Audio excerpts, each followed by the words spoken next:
7 দিনের অভিযানে সৌদি আরবের বিভিন্ন এলাকায় অভিযান চালিয়ে 19,418 জনকে গ্রেপ্তার করা হয়েছে।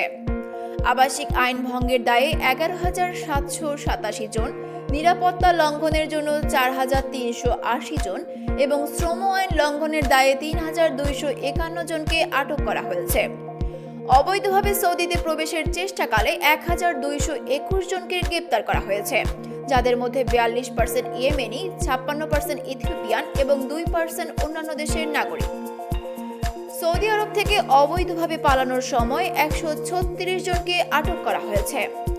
আইন লঙ্ঘনকারীদের পরিবহন, আশ্রয় ও নিয়োগের সহায়তা করার দায়ে 19 জনকে গ্রেপ্তার করা হয়েছে।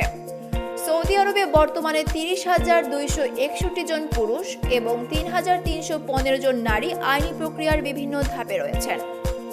23,991 জনের ভ্রমণের নথি প্রস্তুত করার কাজ চলছে, যাদের শিগগিরই নিজ দেশে ফেরত পাঠানো হবে।